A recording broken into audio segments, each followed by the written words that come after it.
En nombre del Padre, del Hijo y del Espíritu Santo. Amén.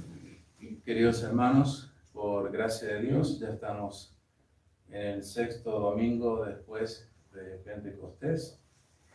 Como todos los domingos, recibimos gracias especiales. Pedimos siempre la ayuda para poder predicar, para poder ser fiel al Evangelio, en las palabras que uno usa. Yo creo, Señor, fortalece mi fe. Yo espero, Señor, consolida mi esperanza. Yo os amo, Señor, inflama mi amor. Yo me arrepiento, Señor, aviva mi dolor. Este domingo hemos escuchado hermoso evangelio de la multiplicación de los panes que obra nuestro Señor Jesucristo,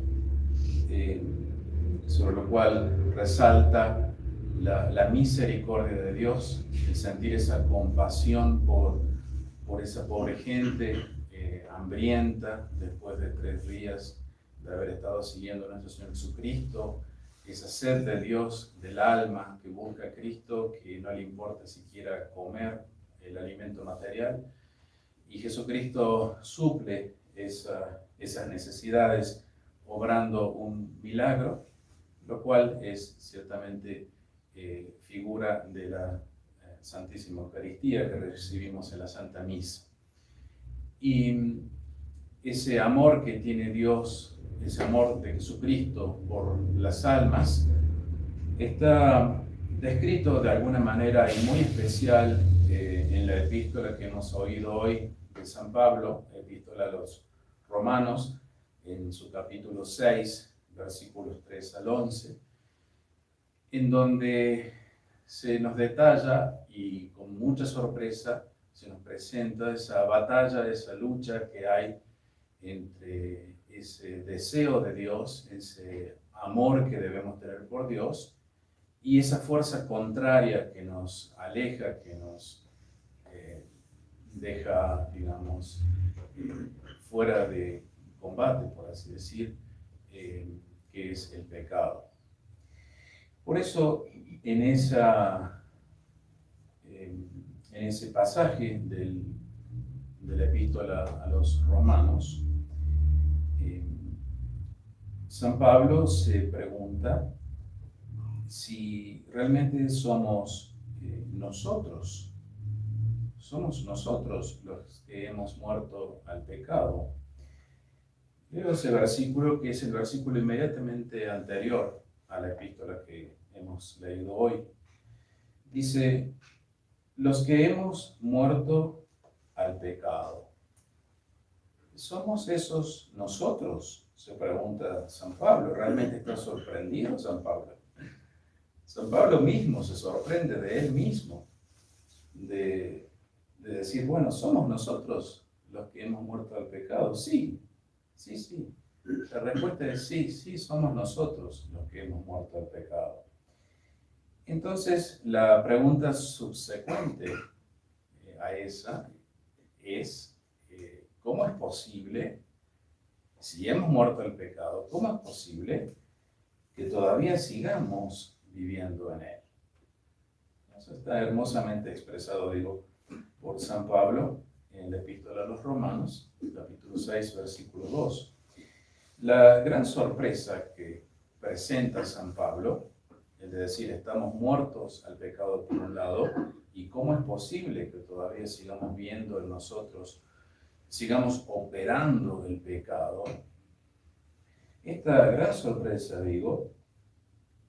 nos muestra la realidad humana, nos muestra hasta qué punto estamos apartados de la fe plena. No es que no tengamos fe, no es que no tengamos la verdadera fe, pero ciertamente que esa fe no es plena todavía. En algunos casos es incipiente, en algunos casos está ya más avanzada. Es un trabajo nuestro el de hacer crecer la fe, el llegar a que sea plena.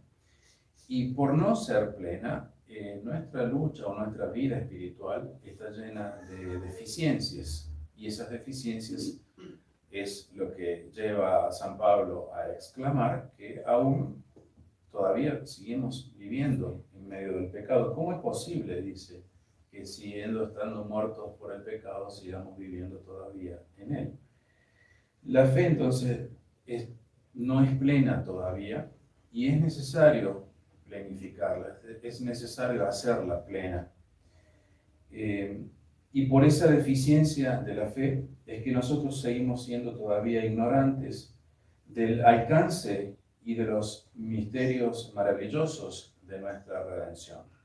No tenemos todavía ese concepto totalmente pleno de lo que puede obrar la gracia de Dios en nosotros, o a lo que realmente Dios nos llama a vivir el Evangelio en su plenitud, haciéndole frente a todo obstáculo, principalmente al obstáculo del pecado. Ciertamente alcance y misterios maravillosos obrados por el sacrificio, por la redención de nuestro Señor Jesucristo. Y seguimos aún debatiéndonos en las miserias y derrotas de nuestras almas, sin sospechar, siquiera los recursos de la gracia que Dios nos regala a cada momento y sobre todo en cada Santa Misa. Es decir, Dios nos da los elementos o los instrumentos o los materiales, se podría decir, por los cuales nosotros podemos hacer frente a toda maldad, a todo pecado, podemos desligarnos de todo lo que nos aparte de Dios. Y de eso todavía no somos totalmente conscientes de lo que significa, pues nuestra fe no es plena. No es ciertamente nuestra inclinación natural, es decir, nuestra carne, lo que está muerta al pecado. Con el bautismo hemos muerto al pecado, se nos borró el pecado original, pero queda la herida producida por el pecado original, que es esa inclinación a cometer pecado todos los días. Pecado que somos conscientes realmente no queremos pecar. Y somos conscientes también de lo feo que es el pecado y de cómo nos aparta, nos aleja de Dios. Y sin embargo lo cometemos. Sin embargo, seguimos luchando en contra del pecado, seguimos. Esto, en la experiencia uno escucha cómo es posible que todavía siga cometiendo, este pecado, o de nuevo he vuelto a cometer el mismo pecado. ¿No? Es una queja constante que debemos tener. ¿Hasta cuándo voy a seguir cometiendo este pecado? Eso es por la inclinación natural que tenemos hacia el pecado, porque como digo, no fue borrada por el bautismo. Esa inclinación sigue hasta el momento último de nuestras vidas. Por eso San Pablo, en otro capítulo de esta misma epístola de los Romanos, dice: veo otra ley en mis miembros que me sumerge en el pecado. Y de ahí la sorpresa de San Pablo, decir, muertos al pecado. ¿Podemos decir que estamos muertos al pecado? Sí, podemos decir que estamos muertos al pecado. Y sin embargo, veo otra ley, dice San Pablo, que me sumerge en el pecado. Realmente qué desgracia, por así decir, qué tragedia, porque realmente nos hace vivir en una constante lucha, nos hace vivir en una constante tensión, ¿no? Como se puede imaginar el que está en una batalla. Una constante tensión, siempre estando pendiente de que el enemigo me pueda atacar. Así estamos nosotros en contra del pecado también. La filosofía nos enseña, la buena filosofía de Santo Tomás de Aquino, el obrar sigue al ser. Es decir, que así como yo soy, así el ser que yo tengo, que es naturaleza caída, de ese ser se sigue un cierto obrar, un cierto comportamiento. Como la naturaleza es caída, indefectiblemente esa naturaleza caída nos lleva a obrar con defectos, y eso es el pecado, ciertamente. Cometemos pecado voluntariamente porque nuestra naturaleza nos inclina a querer cometer pecados. Y eso puede ser contrarrestado y debe ser contrarrestado con el amor a Dios, a menos que nosotros le opongamos a esa fuerza natural, interna, tan fuerte que hay en nosotros, que es esa inclinación al pecado, a menos que le opongamos un amor muy, muy grande a Dios, no vamos a dejar de pecar. A menos que le opongamos un conocimiento tan fehaciente de Dios que nos lleve a amar a Dios con toda nuestra alma, con todo nuestro espíritu, como nos pide Dios en el primer mandamiento. Amarás a Dios con todo tu corazón, con toda tu alma, con todo tu ser. A menos que, le opongamos esa fuerza realmente, nosotros vamos a ser vencidos por el pecado, es decir, en el sentido de que vamos a querer seguir pecando por esa inclinación tan fuerte que tenemos en nuestra naturaleza. Y a menos que tengamos ese amor tan grande, ese conocimiento tan fehaciente, que nos dé una voluntad firme, una voluntad de fierro, se podría decir, equipada por la gracia de Dios, no podremos seguir o no podremos vivir sin pecado. Y entonces, como regla o como mensaje central de esta homilía, basado ciertamente en la epístola de San Pablo, es por el amor que nos alejamos del pecado.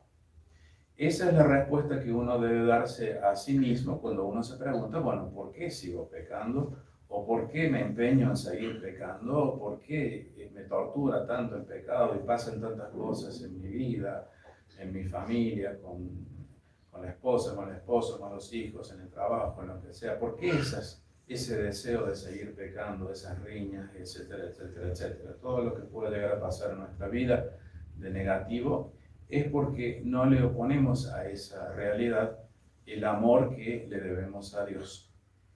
Eso es lo que nos aleja del pecado. Entonces, el amor a Dios se presenta como el motor indispensable de la vida sobrenatural. Y en eso hay que crecer. Si bien hay un trabajo negativo por la lucha en contra del pecado, es negativo, como digo, es una lucha, es un trabajo, pero es trabajar negativamente y produce un cierto cansancio. Mejor es trabajar positivamente. La lucha en contra del pecado se contrarresta con el aumento de amor que uno puede llegar a tener por Dios. En eso consiste una verdadera lucha cristiana, un verdadero logro cristiano. El amar cada vez más a Dios, lo cual implica amar su designio, su plan, su benevolencia, su providencia, saber esperar, saber confiar en Dios, amar conociéndolo más a través de la Sagrada Escritura, a Dios, a nuestro Señor Jesucristo, al Espíritu Santo, a la Santísima Virgen, a la Iglesia Católica, a los santos. En eso consiste nuestra vida. Y así uno puede ir alejándose poco a poco y cada vez más y más del pecado. Todo el que ama a Dios vive según el Evangelio. Vive según el Evangelio. Nuestro gran drama, el gran drama de la humanidad, es precisamente vivir o no vivir según el Evangelio. Nuestra vida es, podríamos resumir un poquito esto, una guerra de amores. Una guerra de amores, en donde muchas veces nos derrota o la victoria le corresponde al amor al pecado, al amor propio, al amor a un tipo de vida que no corresponde con Dios, a un tipo de vida que no es según el Evangelio. Y de ahí surgen todos nuestros dramas. Nuestra carne ama el pecado, es decir, desea cometer pecado. Y esto será hasta el último momento de nuestra vida. Nunca dejará nuestra carne de rebelarse en contra del Espíritu. Y Jesús lo enseña esto claramente en los Evangelios. Si alguno me ama, guardará mi palabra. Y lo mismo dice, pero de manera negativa,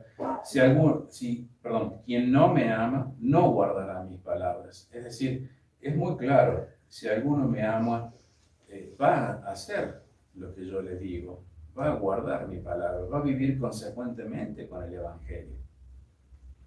No vivir consecuentemente con el Evangelio es realmente una tragedia.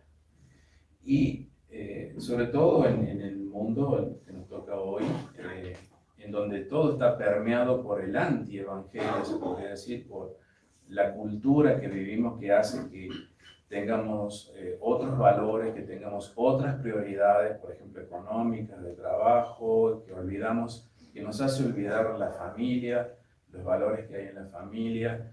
Entonces, no sé, tal vez pasamos 20 horas trabajando fuera de la casa y ¿qué tiempo nos queda para Dios? ¿Qué tiempo nos queda para la familia?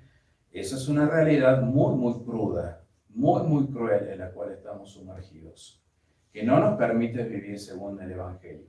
Bien, es una realidad que nos lleva a decir, bueno, no es culpa nuestra personal. Es cierto, no es culpa nuestra personal, esto ya viene acarreándose desde hace mucho tiempo por ideología, por la penetración, digamos, del mal a través de las personas, pero la lucha personal uno debe hacer por vivir en contra de esas tendencias que el mundo nos da. No vivir según como el mundo nos pida. No, eso no quiere Dios. Dios quiere que vivamos según como Él quiere que vivamos, es decir, según el Evangelio. Y de ahí se produce ciertamente un conflicto, porque uno sale afuera, salgo de esta casa donde se celebra la Santa Misa y me encuentro con otra realidad. Oh, sorpresa, me encuentro con otra realidad que me obliga a vivir de otras maneras, no según la manera del Evangelio. Y ahí es cuando uno tiene que hacer actos de fe. Entonces, yo me someto a vivir según como el mundo me dice, según como el mundo me reclama y me pide, o vivo según como Dios me pide. La experiencia propia, la experiencia que uno también escucha de los demás, nos muestra esto. Es decir, uno se encuentra con la realidad diaria, uno no quiere pecar, uno teme al infierno, uno no quiere alejarse de Dios y sin embargo termina pecando. Por eso la solución es amar a Dios sin importar las consecuencias, sin importar lo que diga el mundo, sin importar lo que me pida el mundo. Ese es el desafío del católico. Ese es el desafío de quien ama a Dios. ¿Qué me importa lo que me pide el mundo? Yo debo hacer lo que Dios me pide, porque yo amo a Dios. Y Dios me ama y Dios me va a proveer de soluciones a mis eventuales problemas. Los que desean a Dios de todo corazón, los que desean amar, y no lo buscan solamente como una solución a sus problemas o al problema del mal, esos no pecan. Los que se esfuerzan por amar a Dios, los que se esfuerzan por vivir el Evangelio, no pecan. Sus pecados son mínimos, porque se esfuerzan por amar a Dios. Es el mismo Espíritu Santo el que los lleva a amar a Dios. El mismo Espíritu Santo que les es dado desde el bautismo los lleva a amar a Dios. Y ese es el Espíritu con el cual debemos vivir, el Espíritu según el Espíritu Santo. Cuando tenemos el Espíritu Santo, cuando vivimos según el Espíritu Santo, somos verdaderamente hijos de Dios Padre, como nos dice San Pablo en la epístola a los Gálatas. Y mediante ese espíritu que es soplo o impulso que nos mueve a obrar como tales hijos, dejamos de ser esclavos, es decir, no seguir a Dios o no hacer las cosas que Dios nos pide por temor a Dios, como lo hace un esclavo o un empleado que hace las cosas por temor, porque si no, no le pagan. No es ese tipo de vida que Dios nos pide que vivamos. Él no quiere que le temamos, Él quiere que lo amemos. Por lo tanto, debemos superar esas instancias de temor hacia Dios. Hemos ciertamente vencido al maligno, pero espiritualmente lo hemos vencido. No con la carne. Nuestra carne aún nos sigue reclamando el pecado. Esa es la realidad y la tragedia del ser humano. Por lo tanto, ese esfuerzo por superar esa inclinación al pecado es gracias a un aumento de fe que viene gracias a un aumento de conocimiento de Dios, que viene gracias a un aumento de amor por Dios. Ese aumento espiritual de Dios nos viene a través de las palabras que Dios nos ha dado, a través de las Sagradas Escrituras, que son palabras que son esencialmente santificadoras y que nos llevan a aceptar esa vida de amor divino como cosa deseable, desear amar a Dios, y no solo como cosa obligatoria, según nos dice San Juan en su primera epístola: en el amor no hay temor. No amar a Dios por temor, no amar a Dios por compromiso, por quedar bien con Él, sino darlo todo de sí a Él. Esta es la manera de vivir de un católico, un verdadero cristiano que ama a Dios. Entonces, no puede sorprender que este deseo de amar a Dios sea más fuerte que aquellos deseos de la carne que me piden que cometa pecado. Pues no se trata ya de desear cosas que Dios nos da o que nos puede dar los beneficios de Dios, sino que se trata de amarlo a Él mismo. Ese es el puro amor que uno debe tener por Dios.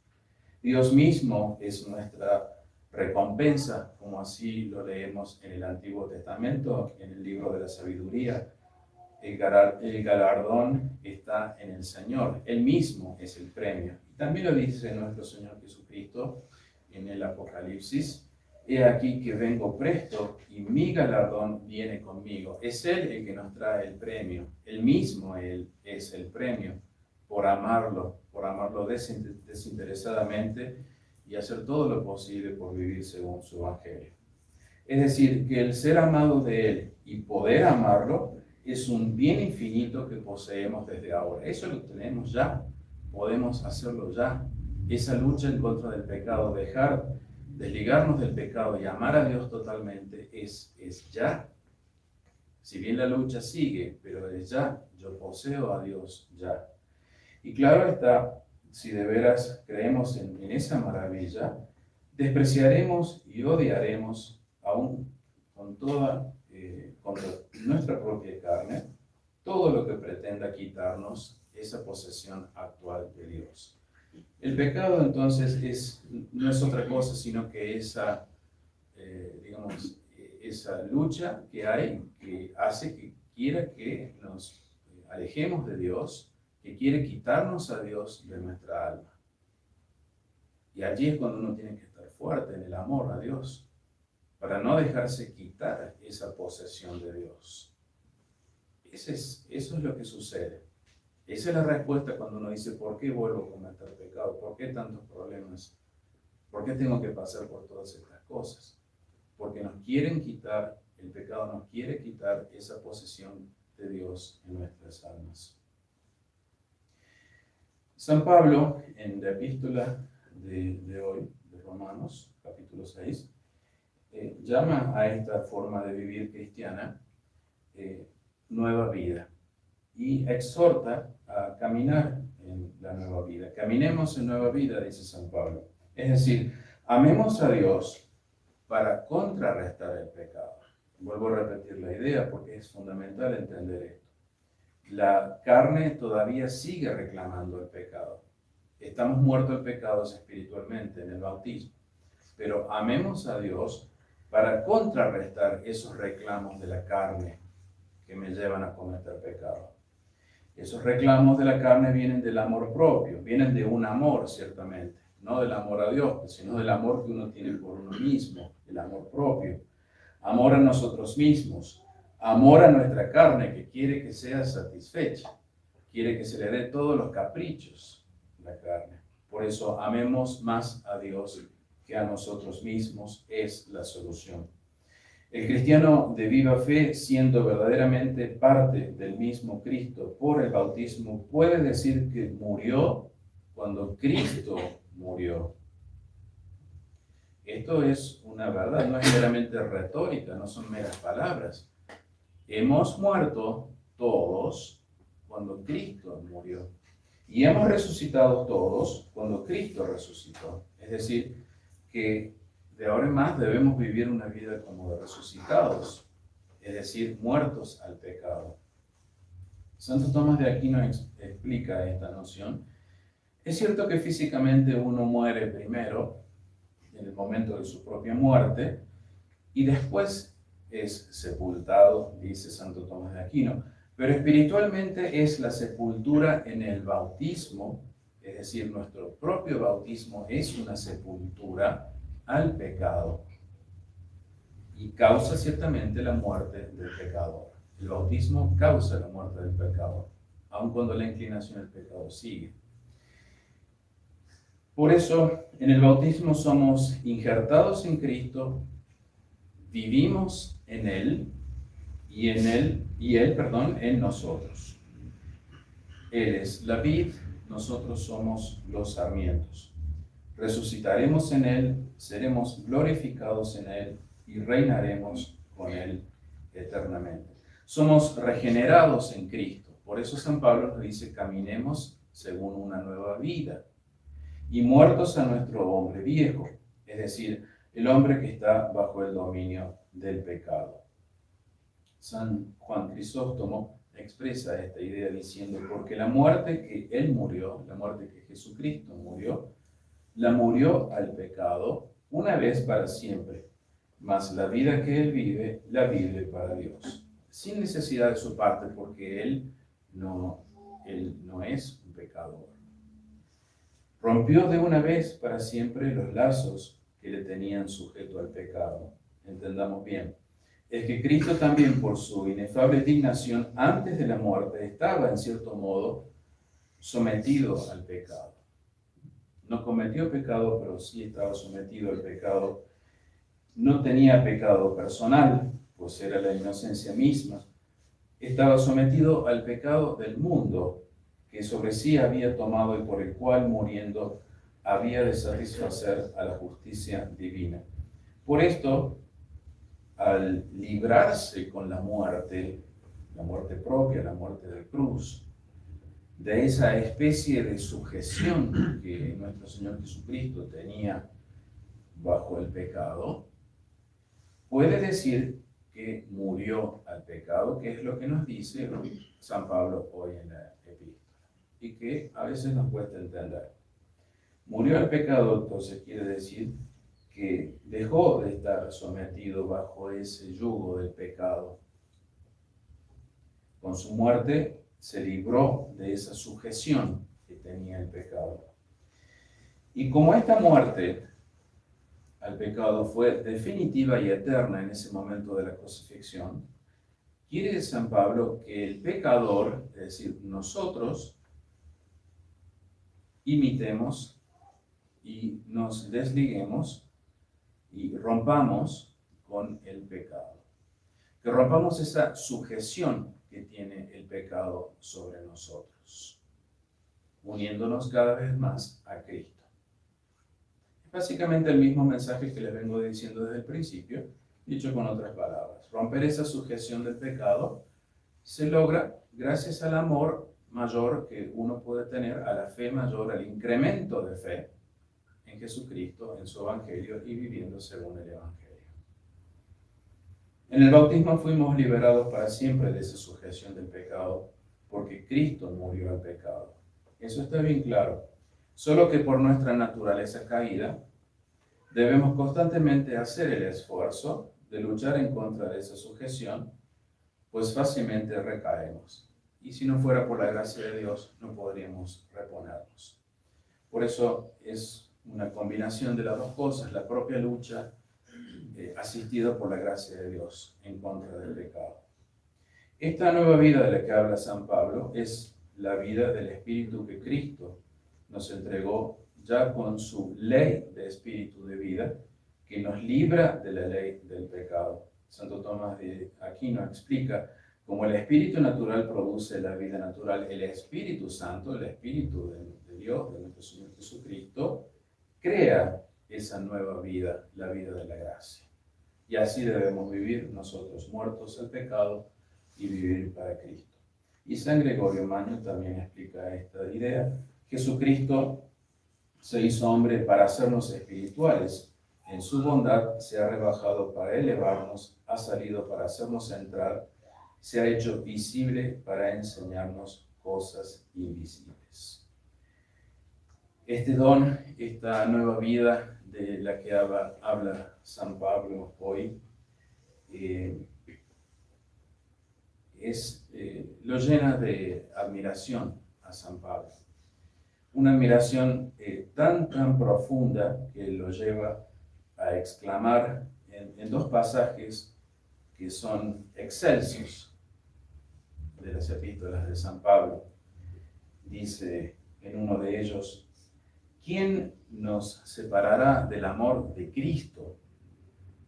¿Quién nos puede separar del amor de Cristo?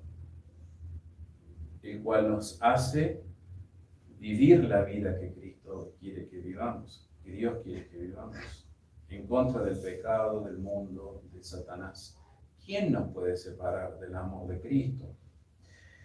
Y enumera San Pablo hermosamente la tribulación, la angustia, la persecución, el hambre, la desnudez, el peligro, la espada, porque persuadido estoy de que ni muerte, ni vida, ni ángeles, ni principados, ni potestades, ni altura, ni profundidad, ni criatura alguna podrá separarnos del amor de Dios que está en Cristo Jesús, Señor nuestro. No hay nada que nos pueda separar del amor de Dios. Nada, absolutamente nada. Y esa es la alegría y la virtud del cristiano. El amor a Dios, el amor de Dios, que nos hace capaces de enfrentar cualquier mal, incluso el propio mal del pecado. Y estalla San Pablo en otro pasaje con un himno de adoración ante los beneficios que Dios les dio, que Dios nos dio por la crucifixión de nuestro Señor Jesucristo, y que nosotros estamos obligados a conocerlos cada vez más a esos beneficios. Así crecemos en el amor a Dios. Estalla, digo, San Pablo diciendo: porque a todos los ha encerrado Dios dentro de la desobediencia, para poder usar con todos de misericordia. Dios usa con todos nosotros de misericordia. Oh profundidad de la riqueza, de la sabiduría y de la ciencia de Dios. ¿Acaso conocemos esa profundidad de Dios? ¿Conocemos su alcance? ¿Conocemos su poder sobre el pecado?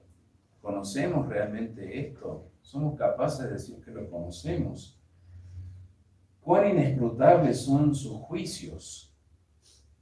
¿Y cuán insondables sus caminos? Porque ¿quién ha conocido el pensamiento de Dios? ¿O quién ha sido su consejero? ¿Quién le ha dicho a Dios que su plan debe ser de esa manera? ¿Quién puede ponerse por encima de Dios y desafiarlo? ¿O quién le ha dado a él primero para que en retorno se le dé pago? Porque de él y por él son todas las cosas, a él sea la gloria por los siglos. Amén. Concluye hermosamente San Pablo. Estas dos exclamaciones de San Pablo que acabo de citar son realmente preciosas y nos deben llenar de esperanza y de fe en Dios para hacerle frente a todo lo que viene, a todo lo que a nosotros nos sucede.